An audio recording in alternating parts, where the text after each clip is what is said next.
عرض کرتا ہے حضور میں نے سنا ہے کہ آپ سب کو وظیفہ دیتے ہیں۔ کہا کیسا وظیفہ؟ کہا آقا میں نے سنا یہ ہے کہ آپ لوگوں کو ایک ایسا وظیفہ بتاتے ہیں جس وظیفے کو عمل میں لانے کے بعد پیغمبر اسلام خواب میں تشریف لاتے ہیں، نبی کے دیدار کرنے کا طریقہ آپ بتاتے ہیں، مصطفیٰ خواب میں کیسے آ جائے اس کا طریقہ اور اس کا وظیفہ آپ بتاتے ہیں، اس کے عمل پہ لانے کے بعد نبی خواب میں آ جاتے ہیں۔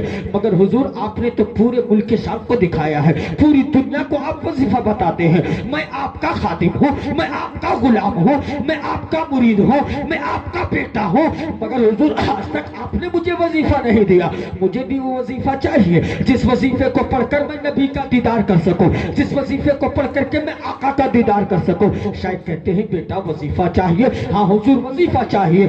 شیخ نے کہا کہ بیٹا جب کل آنا، کل تجھے وظیفہ دے دوں گا۔ اب رات کو نیند کہاں اسے آتی ہے، اس لیے صبح جو وظیفہ ملنے والا تھا، جو ہی صبح صادق کا وقت آتا ہے فجر کی نماز ادا کرتا ہے، اور فجر کی نماز پڑھنے کے بعد سیدھے اپنے شیخ کی بارگاہ میں آقا میں آ گیا وظیفہ چاہیے۔ شیخ نے کہا بیٹا آ گئے ہو؟ کہا ہاں حضور آ گیا۔ کہا جاؤ آج کچھ مصروف ہے، آج نہیں کل آج نہیں کل دوں گا۔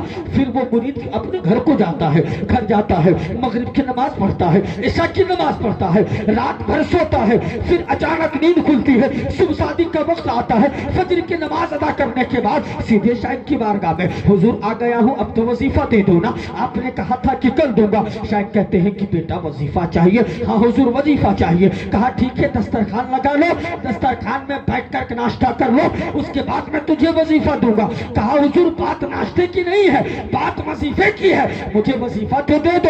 شیخ نے کہا کہ بیٹا ناشتہ تو کرو، تجھے وظیفہ مل جائے گا۔ کہا حضور کیا ناشتہ کے بعد مجھے وظیفہ مل جائے گا؟ کہا ہاں وظیفہ دے دوں گا، پہلے تم ناشتہ تو کرو۔ دسترخوان لگا دیا گیا، ناشتہ بھی تیار ہے۔ اب جب کھانا شروع کیا تو کھانے میں نمک کی تیزی زیادہ، کھانے میں نمک کی تیزی زیادہ۔ ادھر شیخ نے کہا مرید میرے غلام یاد رکھو ناشتہ ہی کرنا، پانی مت پینا، پانی مت پینا۔ شیخ کے ادب کے مارے وہ کہہ نہیں سکا کہ آقا کھانے میں نمک زیادہ ہے۔ ہمارے اور آپ کا جیسا آج کا مرید ہوتا تو فوراً ہم کلام ہو جاتے۔ شیخ کے ادب کے مارے مرید نے کہا نہیں کہ حضور کھانے میں نمک زیادہ ہے، میں کھاؤں تو کیسے کھاؤں، اوپر سے حکم یہ ہے کہ پانی نہیں پینا۔ ذرا غور کریں، جس انسان کو کھانے میں نمک زیادہ دے دیا جائے اور کھانے میں نمک کی تیزی ہو، اوپر سے پانی بند کر دیا جائے، اس انسان کی حالت کیا ہوگی آپ خود اندازہ لگا سکتے ہو۔ مگر شاید کا حکم تھا، ادب کے مارے کھاتا گیا۔ جب کھانا ختم ہو گیا پانی نہ ملا، کہا حضور میں نے ناشتہ کر لیا۔ کہا سب ختم ہو گیا؟ کہا ہاں حضور سب ختم کر دیا۔ کہا پانی تو نے پیا تھا کیا؟ کہا نہیں حضور آپ کا حکم نہیں تھا، میں نے پانی کا ایک گھونٹ بھی اپنے حلق میں نہیں اتارا۔ کہا اب کیا چاہیے؟ کہا حضور وظیفہ چاہیے، مجھے وظیفہ دے دو۔ کہا بیٹا جا کل آنا، کل وظیفہ دوں گا، کل آنا کل وظیفہ دوں گا۔